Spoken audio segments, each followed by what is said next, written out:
بسم اللہ الرحمن الرحیم۔ شروع اللہ کے نام سے جو بڑا مہربان اور نہایت رحم والا ہے۔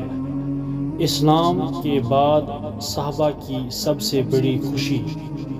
ایک دفعہ حضرت نبی کریم صلی اللہ علیہ وسلم کی خدمت میں ایک شخص حاضر ہوئے اور عرض کیا کہ یا رسول اللہ صلی اللہ علیہ وسلم، قیامت کب ہوگی؟ آپ نے اس سے پوچھا کہ تم نے اس کے لیے کیا تیاری کی ہے؟ ان صحابہ نے عرض کیا کہ میں نے کچھ تیاری نہیں کی ہے مگر یہ کہ میں اللہ اور اس کے رسول صلی اللہ علیہ وسلم سے محبت کرتا ہوں۔ آپ نے فرمایا المرء مع من احب، آدمی جنت میں اس کے ساتھ ہوگا جس سے محبت رکھے گا۔ حضرت انس بن مالک رضی اللہ تعالی عنہ اس حدیث کے راوی ہے۔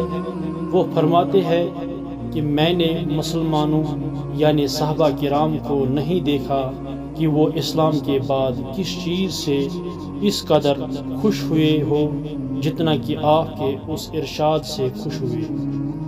ایک حدیث میں ہے کہ اس شخص نے عرض کیا کہ یا رسول اللہ صلی اللہ علیہ وسلم، میں نے نہ روزوں کی کثرت سے، نہ نماز کی کثرت سے، نہ صدقے کی کثرت سے اور نہ کسی چیز سے تیاری کی ہے، لیکن میں اللہ اور اس کے رسول صلی اللہ علیہ وسلم سے محبت رکھتا ہوں۔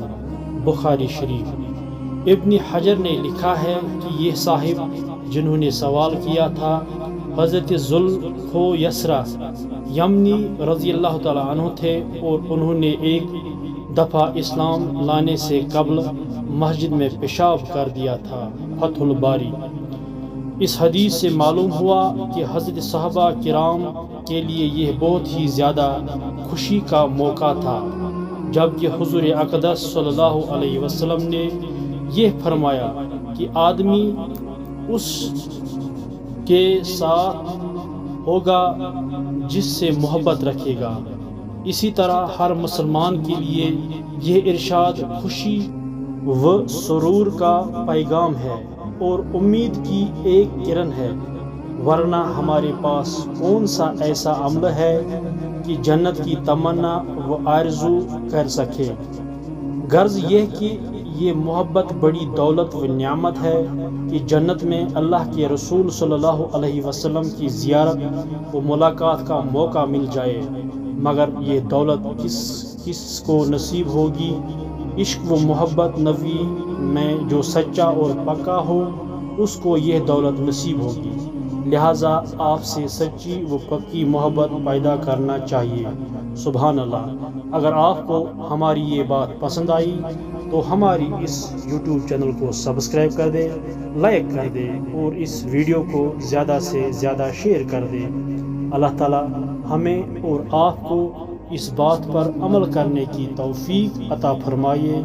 آمین یا رب العالمین۔